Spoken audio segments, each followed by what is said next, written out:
জয় গুরু, জয় গুরু, জয় গুরু। মৃত্যু, পরকাল ও গতি সম্পর্কে ঠাকুর নিগমানন্দের বাণী। দেখো, এখানে তোমরা চিরকাল থাকবে না। মৃত্যু একদিন না একদিন তোমাদের সকলেরই হবে। মৃত্যুর জন্য পূর্ব হতেই প্রস্তুত হতে পারলে মৃত্যু কী, পরলোক কী, মরলে পর আত্মার কী গতি হয়, সব আলোচনা করলে মৃত্যু বিভীষিকা মানুষকে আর তেমন দুর্বল করতে পারে না। তোমরা পরলোক, পরকাল নিয়ে অনুশীলন করো, সে সম্পর্কে গভীরভাবে চিন্তা করো। দেখবে এতে তোমাদের জীবন অনেকখানি উন্নতির পথে অগ্রসর হবে। মরার নামে সকলেই ভয় পায়, কিন্তু মরণটা যে বাস্তবিকই ভয়ের কিছু নয়। মানুষের কুসংস্কার এবং অজ্ঞানতাই মৃত্যু ভয়কে অতিরঞ্জিত করে তোলে। হিন্দু জাতির যত অধঃপতন হয়েছে এমনটি আর অন্য কোনো জাতির হয়নি। হিন্দুর ধর্মগ্রন্থ গীতায় আছে, আত্মা অজর, অমর, অছেদ্য, অক্লেদ্য, অশস্য। অথচ মৃত্যুকালে তারাই ভয়ে বিভীষিকায় বেশি জড়সড়। পাশ্চাত্য জাতি ভগবান ঈশ্বর না মানলেও মৃত্যু ভয়টা ওদের নেই। এ বিষয়ে ওরা বেপরোয়া, অসীম সাহসী। মৃত্যুর অনেক রকম আছে। জ্ঞানপূর্বক যাদের মৃত্যু হয় তাদেরই প্রকৃত উন্নত অবস্থা লাভ হয়ে থাকে। আর যাদের আকস্মিক মৃত্যু বা আত্মহত্যা করে মৃত্যু হয় তাদের গতি খুব ভালো হয় না। সর্বাপেক্ষা আত্মহত্যাই খারাপ। আকস্মিক কোনো দৈব দুর্বিপাকে মৃত্যুটা স্বেচ্ছাকৃত নয়, কিন্তু আত্মহত্যা স্বেচ্ছাকৃত। আত্মহত্যা করে যারা মরে তাদের অনেক দিন পর্যন্ত পরলোকে অজ্ঞান মোহ অবস্থায় থাকতে হয়। এটা কিন্তু একটা ভয়ানক খারাপ অবস্থা। স্বাভাবিক মৃত্যুটা বড়ই সুখের। ক্লান্তি শান্তির পর যেমন মানুষের শরীরটা অবসন্ন হয়ে এলিয়ে পড়ে, এও তেমনি স্বাভাবিক মৃত্যুতে ঠিক এই অবস্থাটাই আসে।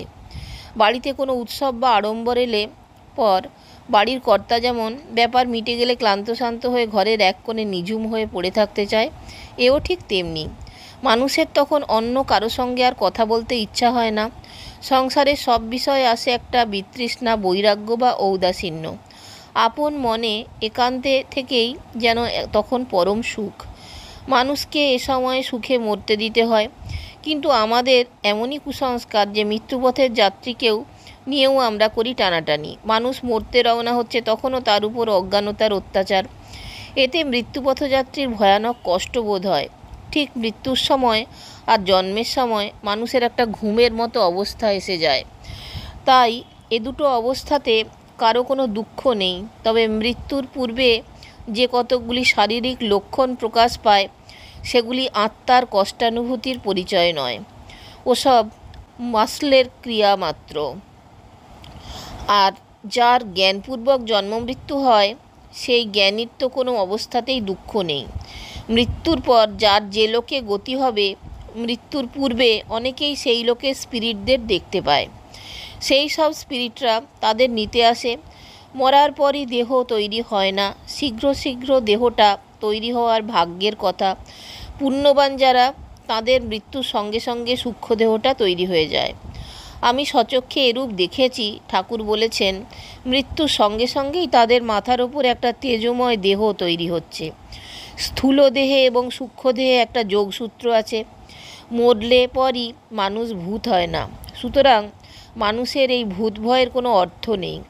ওটা চিত্তের দুর্বলতা এবং কুসংস্কার। আমার অন্তরঙ্গ শিষ্য বগুড়া সুরেন দাশগুপ্তকে তো জানো?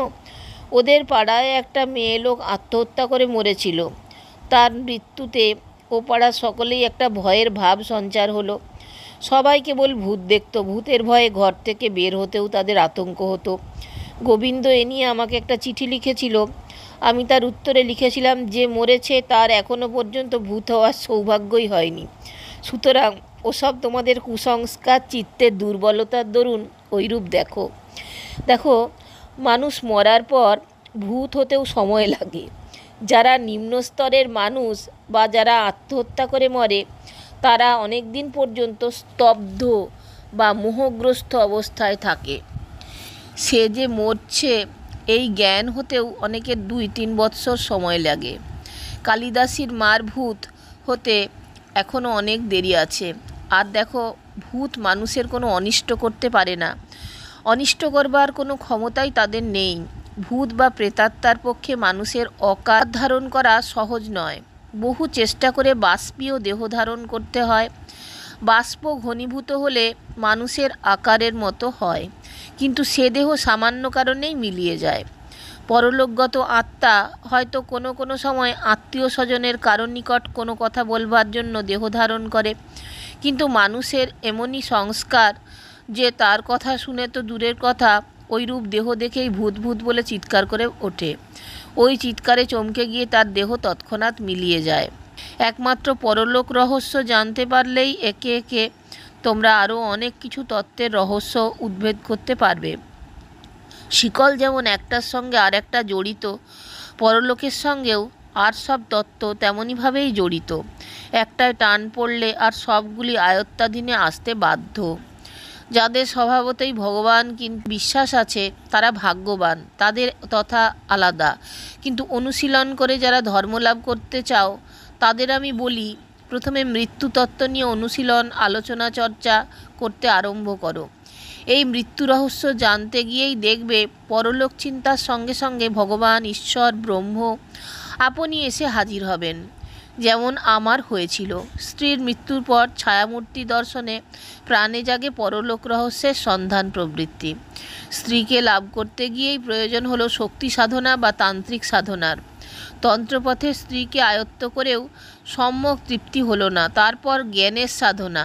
জ্ঞানের সাধনার বিচারে সব বুঝলাম, কিন্তু তাতেও প্রাণের জ্বালা মিটল না। তারপর যোগ পথে হলো আত্মদর্শন।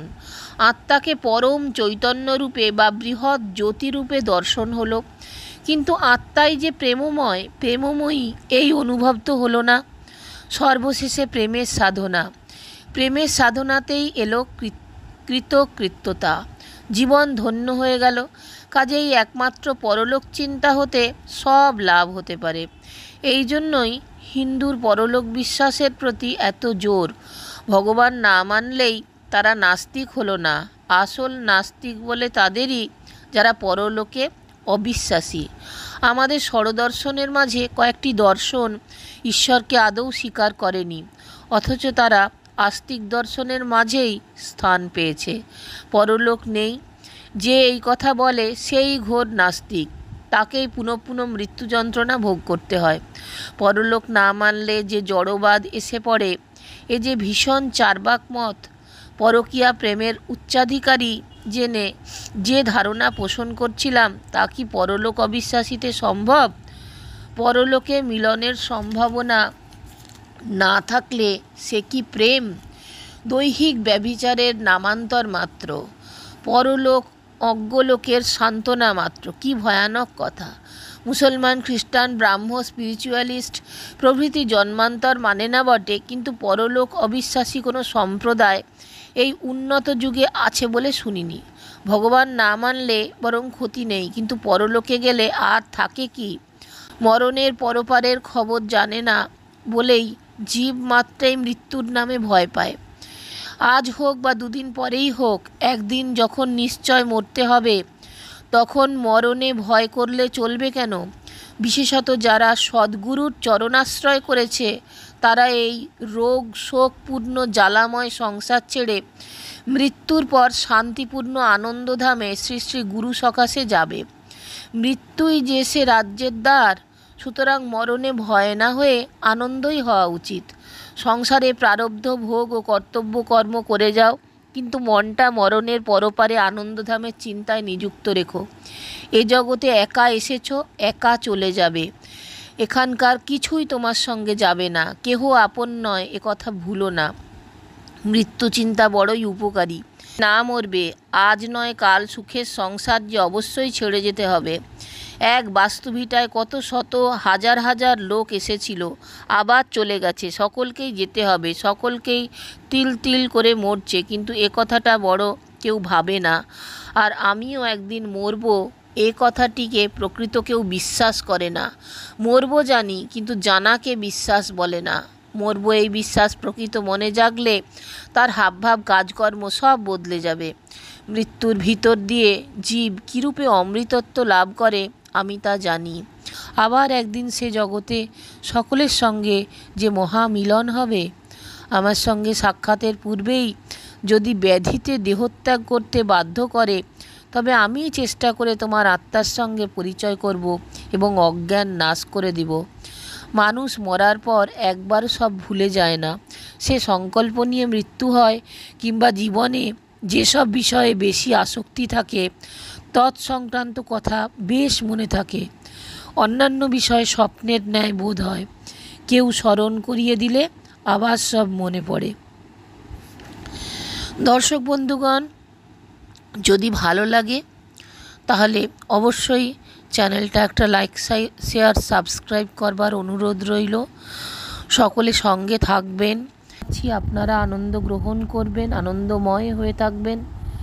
জয় গুরু, জয় গুরু, জয় গুরু।